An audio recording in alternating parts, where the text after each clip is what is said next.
Hey everybody, welcome to the Run4Ben Podcast. My name is Jamen Spitzer. With me today, as always, is the director, Mike Piccirillo. How you doing today, Mike?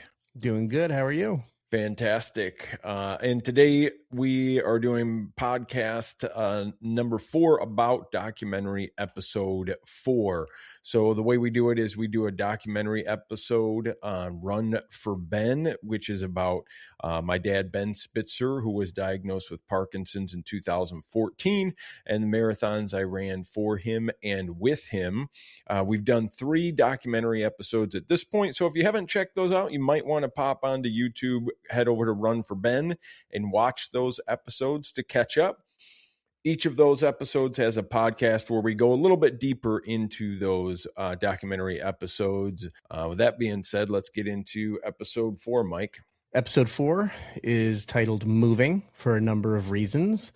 Not only are we at the very beginning of the episode, we kind of catch up with Ben and see him as he is continuing to keep moving, which is a common mantra for folks with Parkinson's. It helps them with movement, and he's using an automatic ping pong machine, a serving machine. And then that's his way of keeping moving, doing something fun. And then moving in the sense of you and Britta are moving because you have a new job and you have to relocate, and you're packing things up in North Hollywood and you're relocating to San Pedro. Yeah, I mean, the opening for me, I'm really aware of this scene with the, automatic. My dad bought this automatic machine where you load in a bunch of ping pong balls.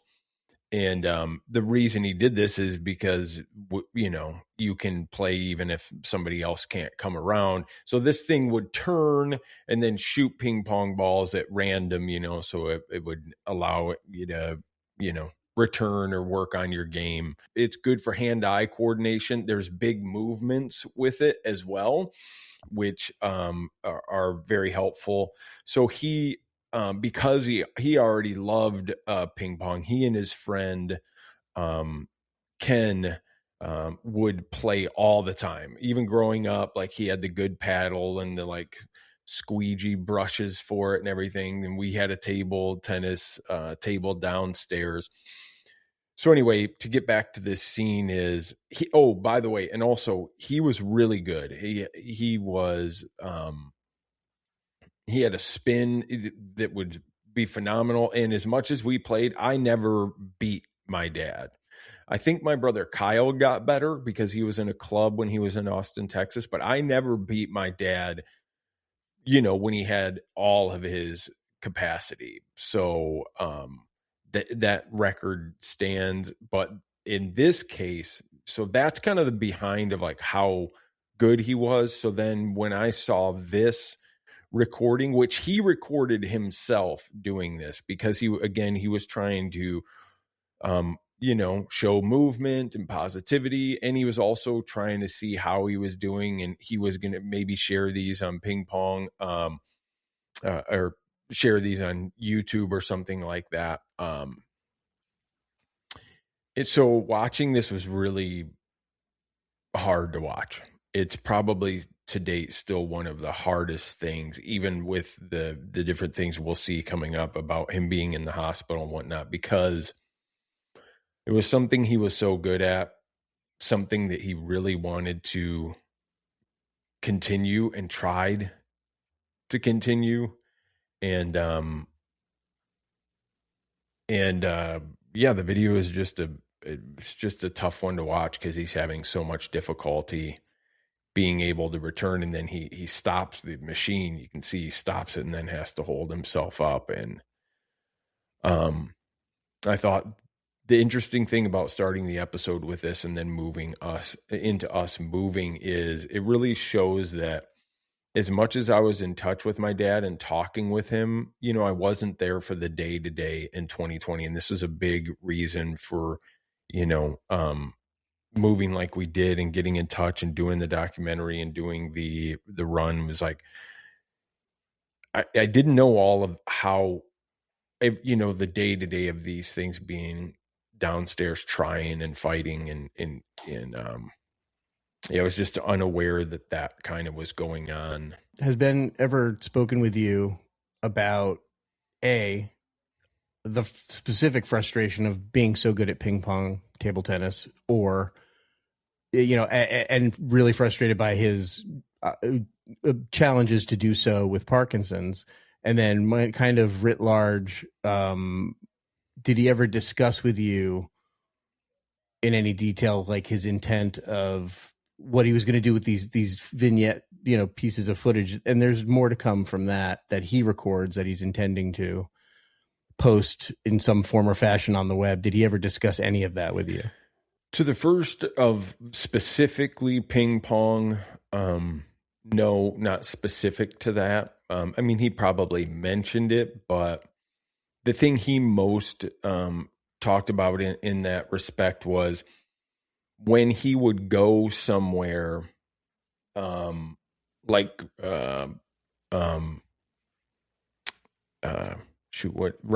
Boxing or something like that. He would talk to different people who maybe had Parkinson's longer than he had, or were diagnosed earlier, but maybe were the same age. And he was, doing worse than they were as far as, movement, and the effects of Parkinson's were weighing on him more. He had progressed further. So he would talk about that frustration. So part of knowing that he was frustrated about this, that he was losing abilities, that in comparison, it seemed others who had it as long weren't. And he was confused and frustrated as to why that was happening, which again, we go back to Parkinson's affects everybody so differently. But that was a small consolation for him because it was affecting him, much more quickly. And so,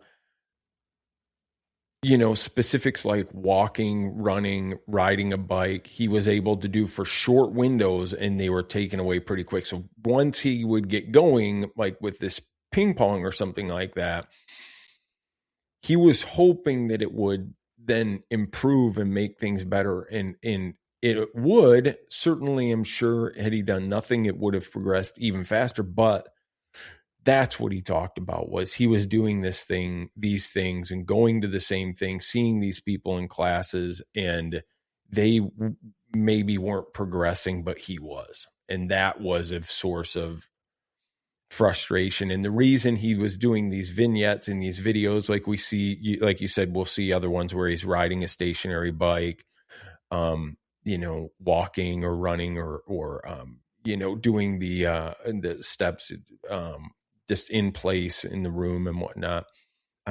He was recording those to try to share his story of what it was like trying to stay positive, the effects that Parkinson's were having. I think he wanted to know, because he was such a public person with the magic and juggling, and he wasn't able to do that. He still wanted to connect. And I think that goes to the power of, connection, is he was a person who connected with people, and that was becoming more difficult. So this was a way to continue to try to connect with people and show some positivity, because he was so big about being positive and trying to see the good side of things. And he read a lot of Pope John Paul, who had Parkinson's, and how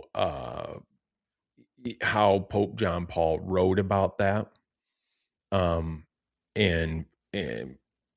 And he would take a lot of that inspiration and how to view life, and and the gratitude of the day to day, and wanted to share that, just like he had been reading, pass that along. So that's why the videos were there. Sadly, he wasn't able to do a lot with those either, because he had such difficulty with the motor skills of being able to edit videos and, work the computer. He was used to be really good with that too. He did all of his own stuff, and then he was unable to do that. So the whole thing was, it was difficult to see those things that he really liked, like that, they were being taken away by Parkinson's. Sure. And, we get into that. Actually, this does come up again during the course of the episode, and we'll talk about that momentarily. Just you also are frequently telling us throughout this whole series how you're processing these things and kind of occasionally even putting yourself in your dad's shoes to some extent. And I know that we in a prior documentary episode you've discussed the concern that you would have of the genetics of it and being around your dad's age at a certain point and all that. So yeah. But at the time also, because you're kind of, your life is so crazy right now, because in 2020, October 2nd, you are in the peak of COVID, having to relocate, and your job has, it's so far away. You just want to have a better commute and be situated with them so you can, perform better for them. And we kind of show that process happening, and we have a little bit of the things do get a little more lighthearted after we open the episode, and you're packing everything up, and your wife Britta is very patient with you and allowing you to do all of these recordings, and it's fun to watch her. And you know what? I will say, in your defense, she also does tend to allow herself to get a little silly. So, it's nice to see. And what do you take me back to that period of time where because you're also, and this isn't discussed so much in that episode, but you're also kind of soft planning what will eventually be what we do for the Detroit Free Press Marathon, but also interviewing your dad remotely to help you with the documentary. So you're kind of, juggling moving, your job, COVID, Run4Ben logistics. Do you tell me about that experience? Yeah, that move, I had interviewed for different positions because I was doing real estate, and it just kind of really started, and was doing calling and really trying to break in, and then pandemic hit, so things shut down. So I was right to looking for a job, get that job as discussed, that's in Torrance, and it was fine, the commute for a while, especially because during pandemic traffic in LA was not that bad, which was one of those pandemic perks, I guess, that happened in LA. There's not everybody was out driving, so it was a little bit easier, but still we'd also were kind of we were coming up on our lease on that one place, and we're looking at other places. So Britta had found that place in San Pedro, which, by the way, was, like, as I mentioned, is like 148 feet from the ocean, which was to date the best running experience and in front porch journaling and gratitude list making experience of all time. It was just absolutely beautiful to be that close to the ocean. And it was closer to work, and Britta was remote, so it didn't matter, if she was here, there, or wherever. So, we were packing up, and that was the thing about doing the filmmaking plus, running plus this other thing. At this point, we were starting to get a little bit better, and maybe knew that we were going to be doing a little bit more than like the 7 to 8 minutes. So I started to film some more, start utilizing this camera that I have here a little bit more to get some better shots and whatnot. And this moving was, there's a lot to do, and I knew bringing out the camera was going to be annoying. But the other side of that is, I don't get what is a big life moment for a lot of people. Is moving during the pandemic was, people did it, but it was not the easiest to do. And then on top of that, I'm a Michigan boy, so the one thing about Michigan is, like, you do it yourself type of folks. You mow your own yard and move yourself, and for better or worse, that's the case. but in Los Angeles, and we were going, it can be cheaper for those type of jobs to get movers and things, and just to move all of this stuff.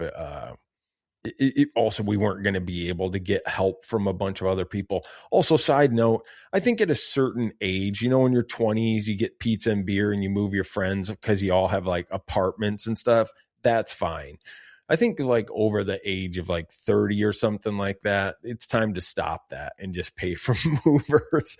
Nobody wants pizza and beer to do that for the weekend. So there's a PSA for anybody. Just, it's much easier. The stress level, like once we had done this, by the way, got movers, I was like, what have I been doing this? Trying to I moved so many friends at that point and had other people help me. So anyway, PSA, just hire movers. It's easier. By the time you rent a truck and return it and pay for gas, it's the same price anyway. So anyway, but it was the first time that was happening, and that's where I kind of sit in the car, because it was weird to have other men show up to the house and just do everything. And I'm like, I don't know, cleaning little things, or in one case, disconnecting the refrigerator, which I didn't unhook the line for the water, or didn't shut off the water line. So when I unplugged it, it was just spraying everywhere, which we could catch the aftermath of that. But it was just spraying everywhere until finally got a bucket, and then turned the water off, and we catch the end of that. So it was funny. It was fun to do that. But I also knew like I get caught by Britta in the back room, because I'm like, I want to film this, but I got to be careful, what I'm doing. Sometimes it was playful. Other times, which, you cut around, was like, dude, what are you doing? We're trying to move the house. Put the camera down. We're fucking moving, which, that's to be expected. I get it. That's part of the process of doing that. It is hard to turn on camera when you're like, I kind of need to get this, but also I understand how this is going to be annoying. For sure. And I think also the other thing I think it's worth mentioning is the movers kind of have to do stuff themselves because of COVID. Yeah. You can't really be around them. So that's part of it for sure, right? Well, the other thing is they're good at this. They do this all the time. They don't need me trying to be like, hey, maybe, get out. We already have a system. We do this all the time. The best thing you can do is get out of our way. Unless we need help that we'll ask for, like once in a while, they'll be like, can you move this? Can you do this? Unhook that or whatever. But by and large, they were like, came in ready to do their job. So it's all my thing that I'm working out, that I got to be like, ooh, let me grab something, and like, it's like one of those things when you know how to do something and somebody wants to be helpful, and that is really nice that somebody wants to be helpful. But oftentimes, and we all know this, somebody comes on to help, and it's as much work trying to teach them and help them help you than it is if they're just like, what the best help would be? Get out of here. Step aside. Do you want to really help me, or do you want to feel good that you got to help? If you really want to help me, please leave. But sometimes it's hard for people to say that.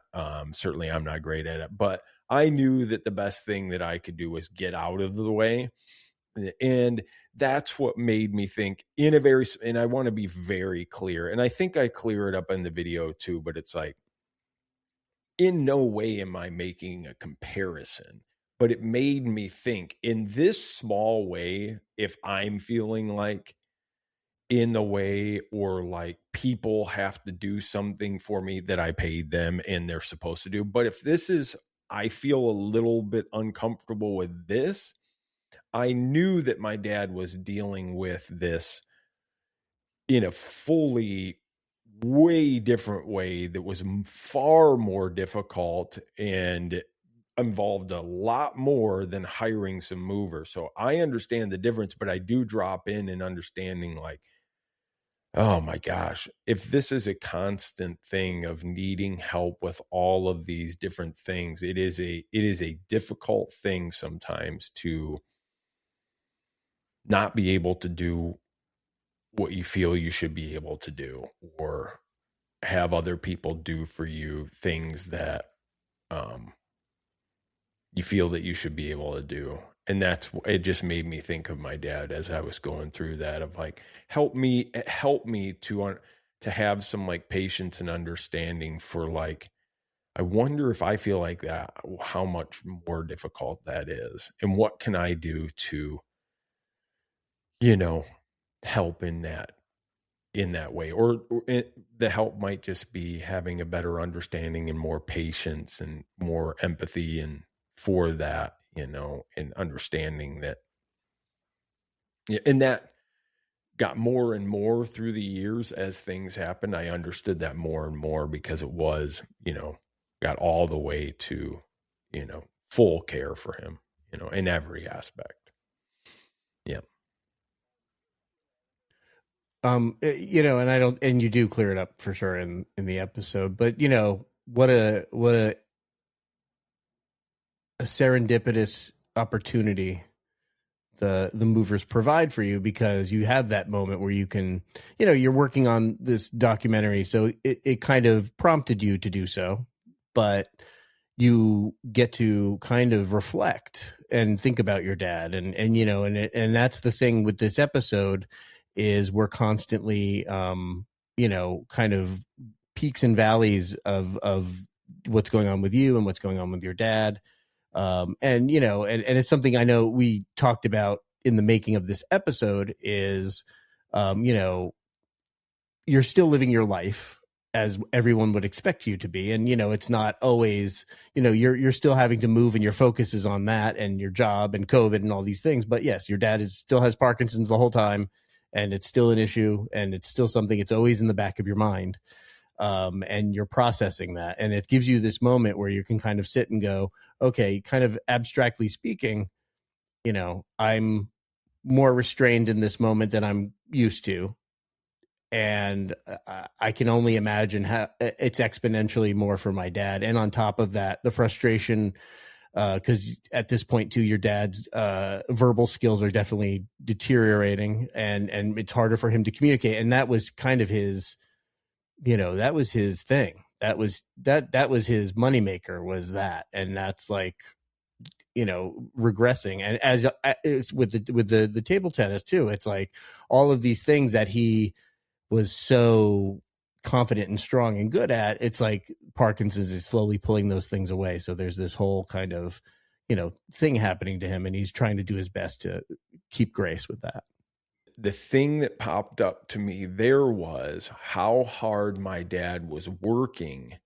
And no matter how much he continued to work, and again, I'm not saying this across the board for everybody. I'm saying that this was the case for specifically my dad, is what I'm relating to here. But he put in this effort, and no matter what, and this is general too, is like, he may get better for a little while, but ultimately,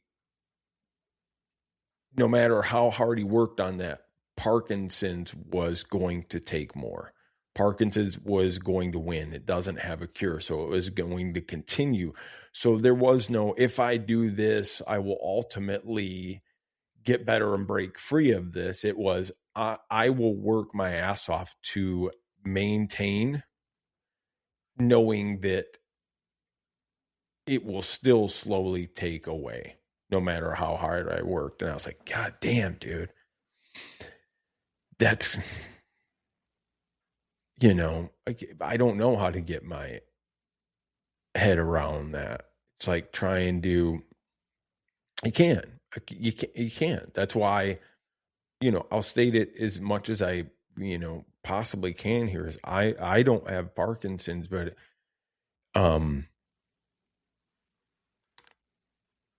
there's no way I could ever fully relate to that.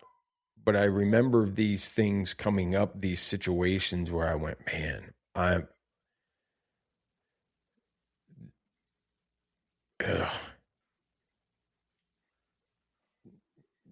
yeah, no, I mean, nothing to say. It did.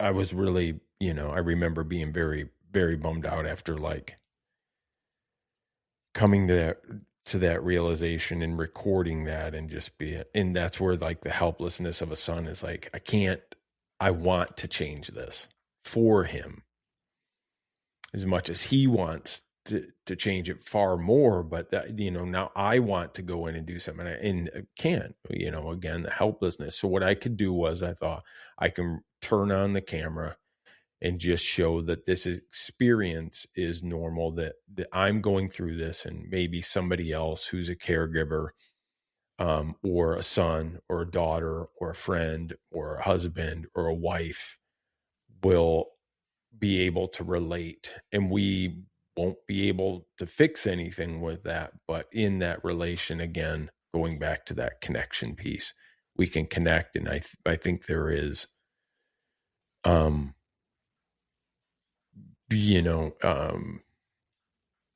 don't know, but we need connection, so anyway, I just said, did you hear me say anyway? Anyway, no, you're absolutely right. But you also hit on what we are doing in this pod documentary series is also that impact, because Parkinson's, there is kind of the core person who has it, but it's the people around said person also, and it has a profound impact in many ways on people. And something we always hope that when we're doing this stuff is that people who are also experiencing it second, third hand can kind of see what you're dealing with and how we've documented it, and how maybe, whereas, as we've always said, we're not physicians. We don't offer any sure answers for anything. It's just your unique experience and just kind of how you are dealing with it, and help them kind of process what they're dealing with. And like I said, just kind of give you some, just kind of understanding of what other people are going through. And I think that helps. And I think, your dad was trying to do that too with his videos. And that's what his intent was to go, look, this is what's happening to me. You know me from before. Things are different now. Let's show everybody what's going on. And also, not to be long-winded about it, but also, as we made this and we discussed with your dad what we were going to do, he realized, I think this was kind of the, okay, well, I can't really do it anymore, but I know Jamen can kind of take the torch and run with it and do that for me. And that was kind of the thing that kept this thing afloat, was just this constant kind of journaling of this experience with the intent to provide it to people, to just kind of offer some perspective. Yep. I've found to be very, helpful. It can sometimes not seem like a lot, but connection is a huge thing. It's what I found it through, getting sober, how important it was. And then, reading Brene Brown right at the time that I did, and starting this documentary, it was all that connection.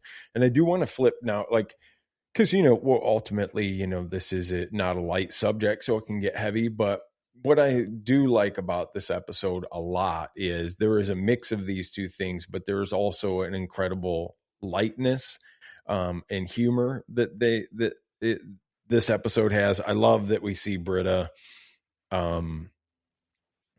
she's the best, and there's a lot of humor through all of these things. It's a relationship. Day to day, you have this guy trying to film, and the frustrations and annoyance, and but then as we unhook the water and it goes all over. She said my own chip gains line, and she's very funny herself. So it was a fun day ultimately to do all these, to have that day. And I just said that anyway, the reason that we laughed about that is there's this one clip where I'm in the car and I end with, anyway, we've talked about, Britta and I have talked about that often, about why, we'll be like in a serious conversation, and then end it with anyway. And I think that is such a, I don't know, I guess it's everybody. I think it's a Michigan Midwest type of thing too. It's like, well, don't take it all too seriously. It's like letting the air out of something. It's like, I said something serious, but don't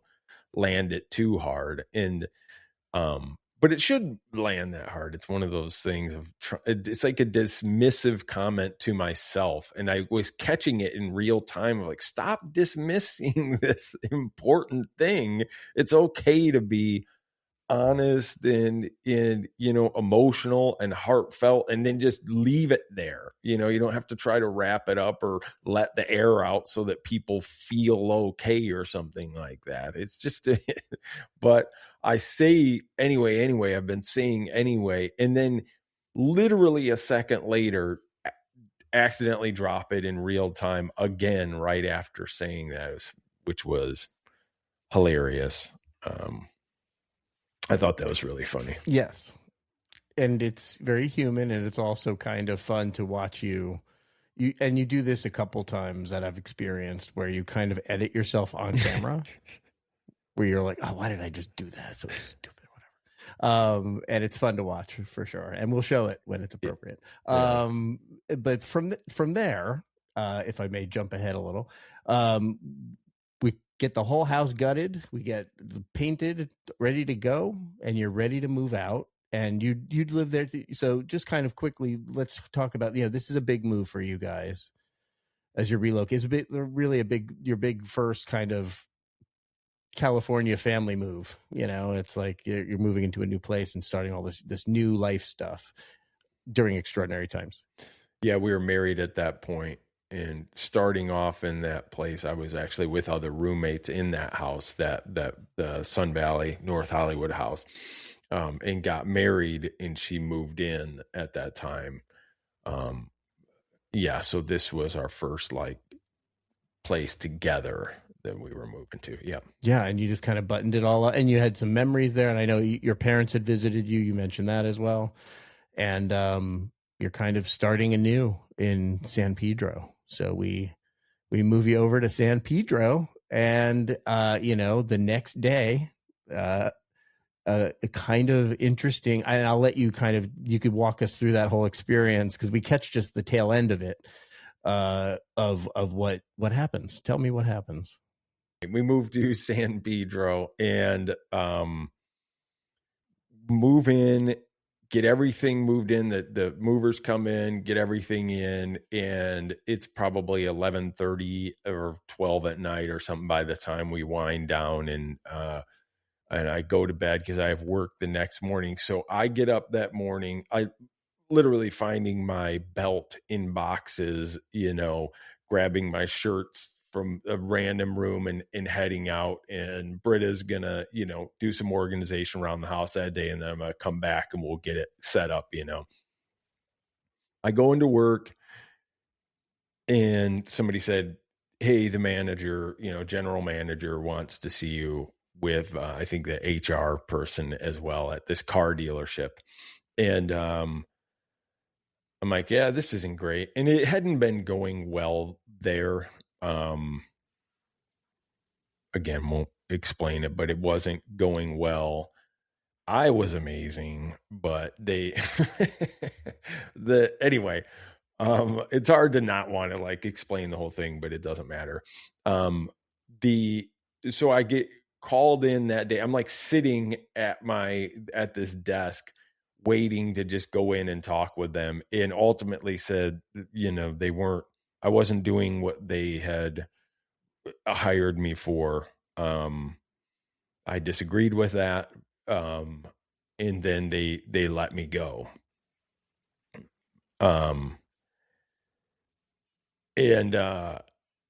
So I go back, pack my stuff up. I didn't really even get to know everybody there that well, because it was a few months. Literally the day I move, the next morning, and they let me go.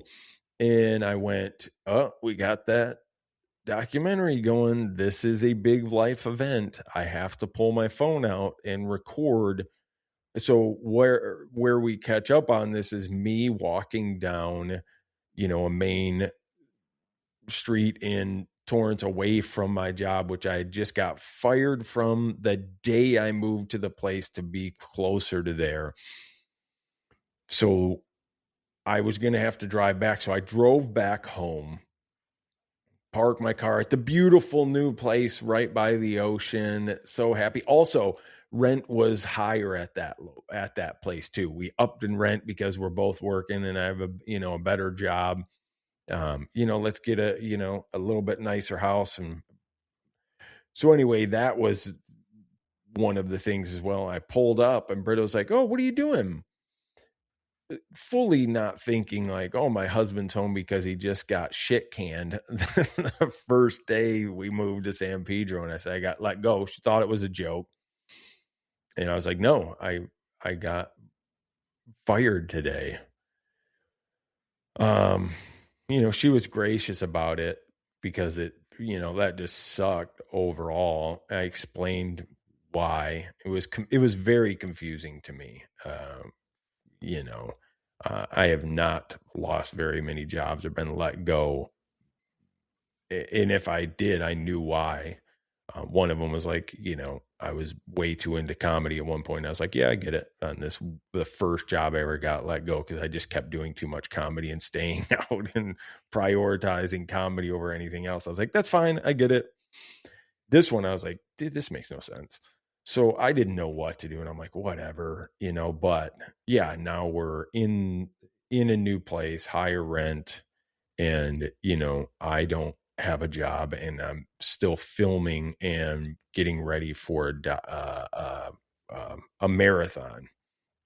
So it's like, oh, cool. Now I get to add looking for another job on top of this, which I had just been doing. I felt a lot of pressure because of like, gee, I was just doing the real estate thing and had to find this job and now I got to find another job. So that's what happened with Britta's job was able to hold on. And I was sober at the time. So I reached out to some of the people who were, people that cared for me and had been sober longer and let them know what was going on. And like, just keep doing this, never seen, if you stick with things and just one foot in front of the other, do the next right thing. I haven't seen anybody dropped on their head that just keeps moving forward. And so that's what I did. I listened to them and just said, okay, we just got to do the next thing. Don't take on everything else, don't take on all this shame or guilt or whatever else. This is what you're going to do. You run it this time. Good thing you have running, you have something going. And then just during the day, try to find something else.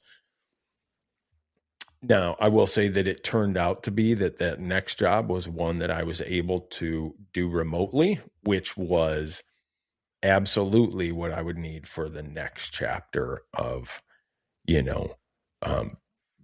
supporting my dad and my mom. And so it worked out. It worked out for the best to make my decision very easy for their next documentaries, or the next episodes we'll see. But that it turned out to be a good thing. It's interesting to see all of that kind of playing as a viewer of this content for me, and watching all the footage and seeing it evolve. And it's really interesting to see that. So we kind of wrap things up with you at this place where you've accepted your fate, and now we are approximately 16 days away from the 2020 Detroit Free Press Marathon.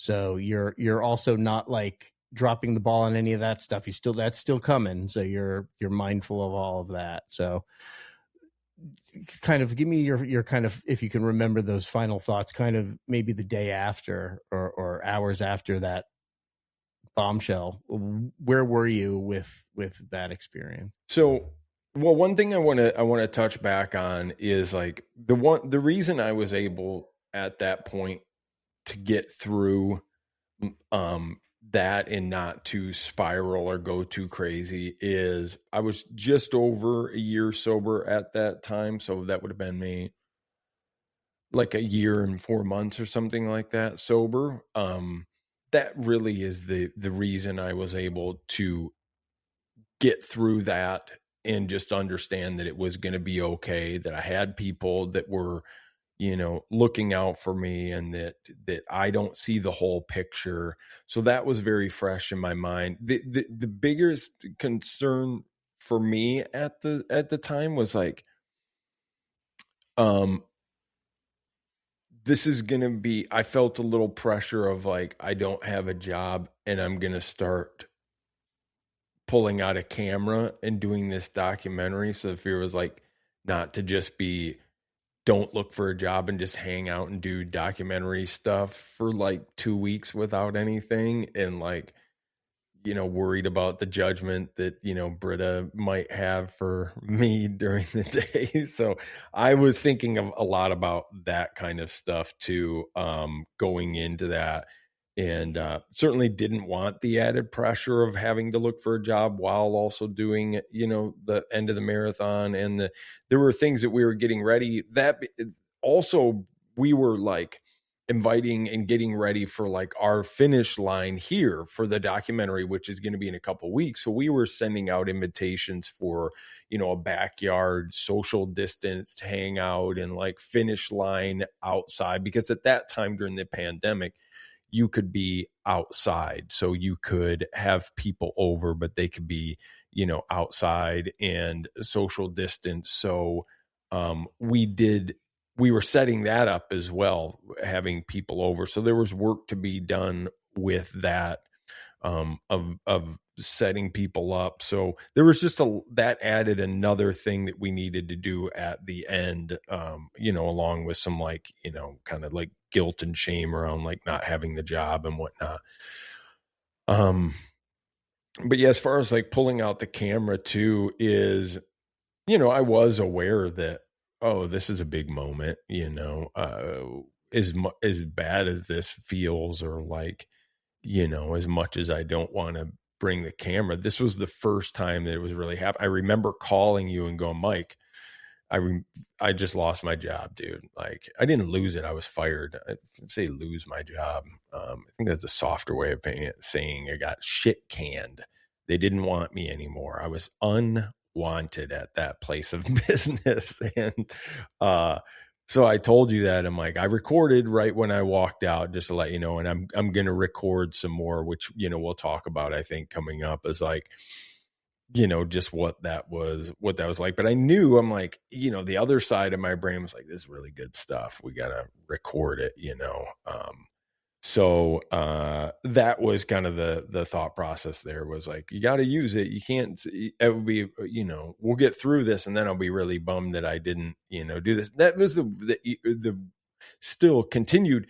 It helped me later. Is the hardest thing about being the subject and also being the person who's running the camera is I have to be aware, and you and I talked about this a lot. I have to be aware of each difficult situation or triumph or tragedy or sadness as a thing that is going to be the spot of connection.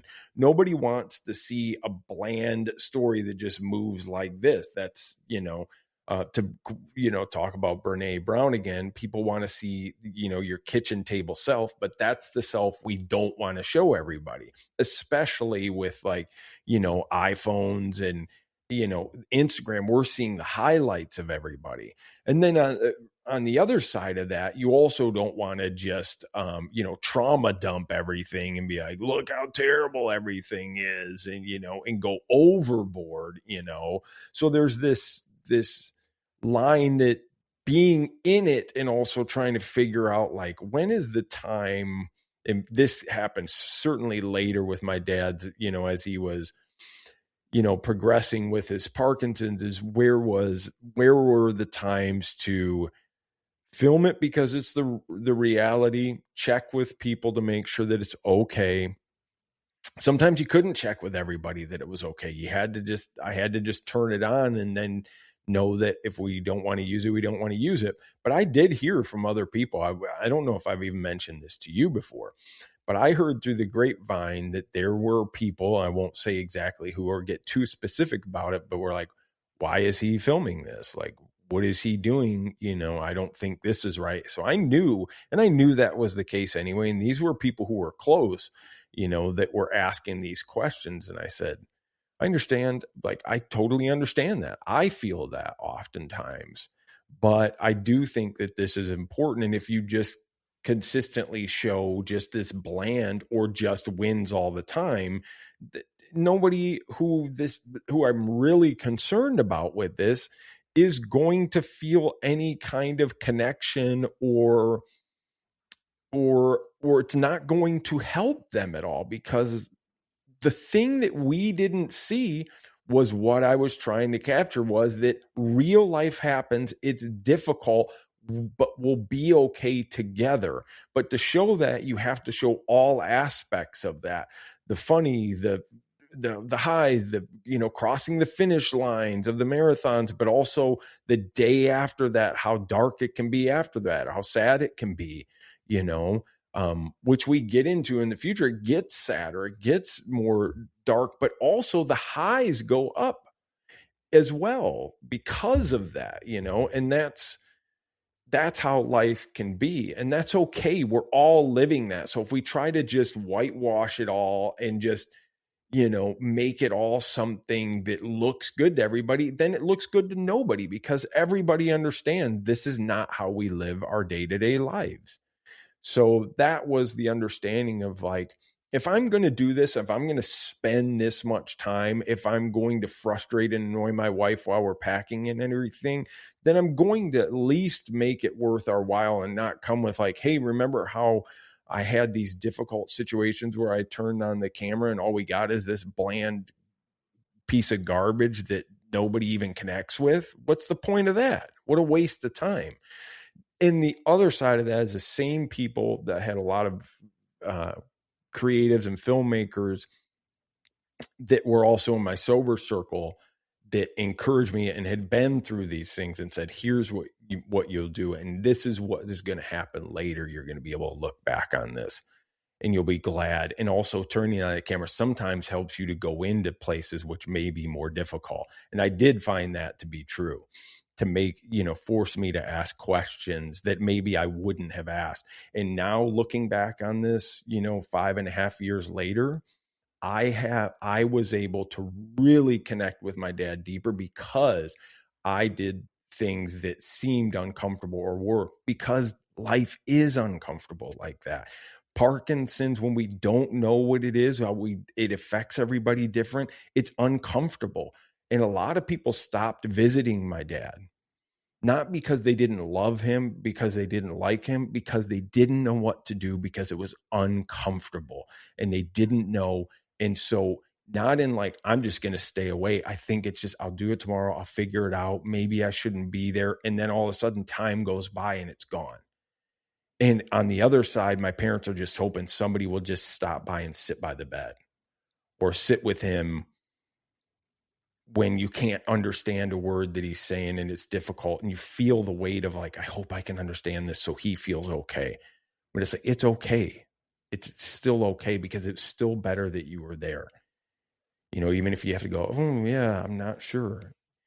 But that's hard. I have no judgment for anybody on that, but that's what we have to, that's what I felt like. If I'm going to do this, then I'm going to do it, because the other side of that was in sobriety, when I was in rooms listening to real stories, it was that real honest vulnerability that made me feel okay to bring myself forward and to feel not so other, that other people go through these things. And why are we all hiding this? Again, the point is not to trauma dump on everybody and just to be an open wound at all times, but we can be more honest about these things, so.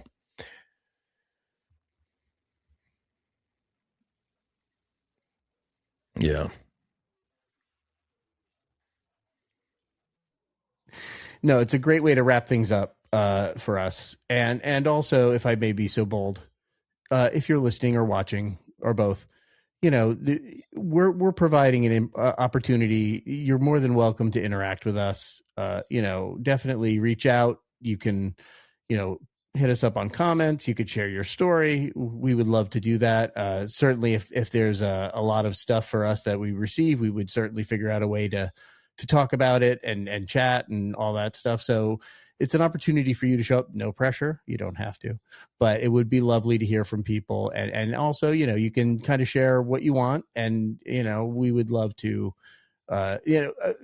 for me, this experience the gratitude for me on this experience has been a few folks have reached out to me, have seen what we've been doing. And even in the past, when they knew what we were doing before we've made it public, and have showed their appreciation that we're doing it. And that for me, it was huge and kind of like, that's money for me, that's the best. So, feel free to do that. And, obviously we always ask for likes and comments and all those things that YouTubers and podcasters ask for, but please, feel free to be a part of the conversation. And, this grows with everybody. Because we want to do more. We want to talk about this story. We want to talk about Parkinson's and there's no bounds to where we can go with it. So by all means, share. And we hope that we're a couple people who are able to bring that. There are tons of, amazing, crazy, awesome stories out there. I think the one thing is our story is meant for just connection and showing up as yourself. And I think that's important to have spaces like that where we can do that. And I hope that we provide that. And if you think that's the case too, please, share it out or comment or tell us what you think. Thank you to everybody for listening. We appreciate you. We want to do more and hear more. As Jamen mentioned earlier, we have documentaries are up, podcasts are up, a very active social media presence. Jamen drives a lot of that, and you can kind of keep up with a lot of extra stuff. And there's a whole history of stuff that's happened even as we were making this over the time. So if you want to kind of dig in and get some context and perspective, it's there for you. So please like and subscribe, and we'll see you next time.